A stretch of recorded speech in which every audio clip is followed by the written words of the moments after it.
وكملت عندنا هاي الباكه المعدله اللي يحبها قلبكم حبايب قلبي. فول اللحم شلون مستوي؟ هاي اكلتنا اليوم شتويه محبوبه الجماهير. الاكله ما تحلى مال الباكه اذا ما فوقها عصره ليمون. يا شلونه؟ اما الطرح بالليمون. نذوق ونطلعنا بالطعام. بسم الله. والطعم فد شي ما اسولف لكم عليه. رجعنا لكم بطبق محبوب الجماهير. هاي الاكله شتويه. طريقة الباكة العراقية 3/4 الشعب العراقي خلينا نقول 90% ياكل هي هاي الباكة. بس اليوم الباكة شلون راح اشتغلها لكم؟ راح اشتغلها على اصول وتنال اعجابكم. راح نعطيها حمسة ويا التوابل، دير ملعقتين زيت نباتي. احنا ليش حطيناها زيت؟ على مود نحمسها الباكة، نقتل الزفرة مالتها. يا جماعة الخير اغلبيتكم راح تقولوا لي بالتعليقات الباكة ما تحتاج توابل. هي الباكة بيها زفرة شلون ما تحتاج توابل؟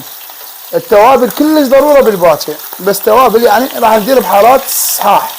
كبابه، قرنفل، فلفل اسود، عود قرفه، جوزة الطيب، ورق غار. ندير حبتين من البصل ونطين حمسه معدله. يا جماعه الخير لا حد يقول هاي التوابل هواي، هي هاي التوابل الصحيحه. ملعقه طعام كاري، النوم والبصره والملح نضيفها اخر شيء. عندنا هذا الماي دافي، الهواء حار ولا بارد.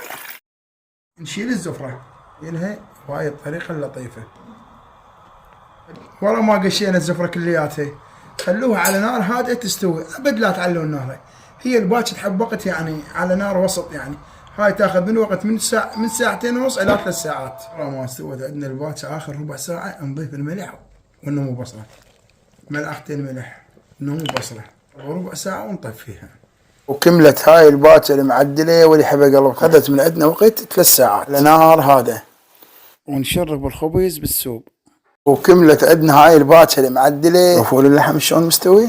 نذوق ونطلعنا بالطعم. بسم الله. حبايب قلبي يحرقون. والباكة ما تحلى اذا مو وياها بصل اخضر. هذا السوب المعدل قول هذا كولاجين. والف عافية وان شاء الله اشوفكم في فيديو جديد.